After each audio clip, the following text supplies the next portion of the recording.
కొబ్బరికాయలు వేస్తాను.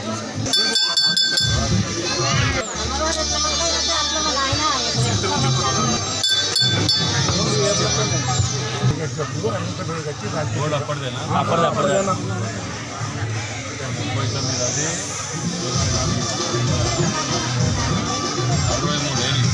63 ఏరియా మొత్తం ఏరియా చిన్నగా మొత్తం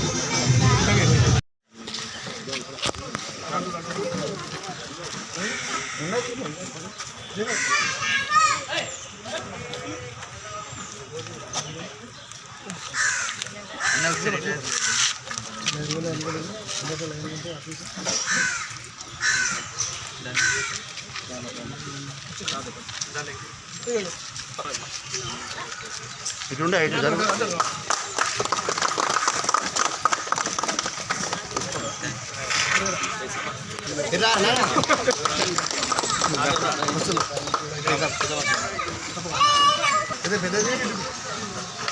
గిట్టుడు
కొంచెం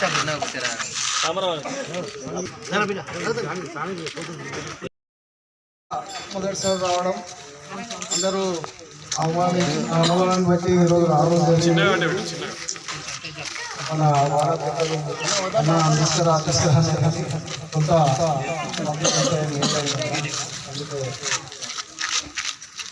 ఏదేమైనా కానీ అన్నలు గెలిపించినందుకు అందరికీ మరోసారి అభినందనలు తెలియపరుస్తూ వచ్చిన అందరూ కూడా థ్యాంక్ చెప్తున్నాను. జై కాంగ్రెస్,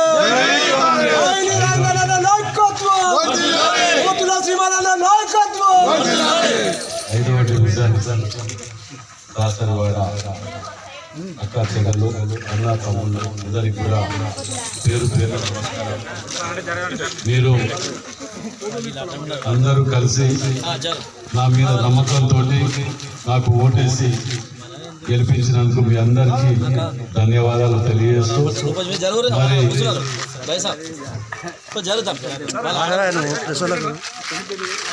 ధన్యవాదాలు తెలియజేస్తూ మీరు ఏదైతే నమ్మకంతో నాకు ఓటేసి గెలిపించారో ఆ నమ్మకాన్ని తప్పకుండా నిలబెట్టుకుంటూ మీకు ఇక్కడ ఏ అవసరాలు ఉన్నాయో రేషన్ కార్డు కానివ్వండి, పెన్షన్ కానివ్వండి, రోడ్లు కానివ్వండి, ఇప్పుడే చెప్పిన అమ్మవారి పోచమ్మ గుడి గుడి అభివృద్ధిలో కూడా తప్పకుండా నా వంతు బాధ్యతగా నేను నెరవేరుస్తా అని చెప్తున్నాను. ఇక్కడ దీన్ని కూడా ఈ కమ్యూనిటీ హాల్ కూడా మరి రిపేర్ చేయటమా లేకపోతే రూమ్ చేయటమా, ఇప్పుడు ఎలక్షన్ కోడ్ వల్ల మనం ఏమి కూడా ఒప్పుకునే పరిస్థితి ఉండదు. నేను ఇక్కడ తప్పకుండా మీరు ఏదైతే ఆశించిందో అవన్నీ కూడా శ్రీమన్కు కార్పొరేట్కు కేటాయించి ఈ యొక్క దాసరివాడ దళితులు అంటేనే కాంగ్రెస్ అంటేనే దళితులు. అది మీరందరికీ తెలుసు. ఇందిరమ్మ ఇల్లు లేని ఊరు లేదు. ఇందిరమ్మ ఇల్లు ఎక్కడ ఉందంటే దళితవాడనే ఉంటారు. వెనుకటికి వెళ్ళి కూడా మీరందరూ కూడా కాంగ్రెస్ పార్టీ తోటి ఉండండి. మీకు తప్పకుండా గతంలో ఈ 10 ఏళ్లలో బీఆర్ఎస్ ప్రభుత్వం ఏవైతే చేయలేదో అవన్నీ కూడా తప్పకుండా నేను చేసి 2-3 నెలల లోపల నేను చేసి చూపిస్తాను. నేను సంవత్సరమో 2 సంవత్సరాలు చెప్పట్లే, మాయ మాటలు చెప్పి ఓట్లు కొనుక్కొని పోవడం అవసరం లేదు. మనకు పొద్దుగా లేసి ఇక్కడ కలిసి తిరగవలసిన వాళ్ళం, కష్ట సుఖాల్లో పాలు పంచుకునే విధంగా మీ అందరికీ తోడు శ్రీమన్ ఉన్నాడు. శ్రీమన్ తోడుగా నేనుంటా. మీరందరూ కలిసికట్టుగా యూనిటీగా ఉండండి.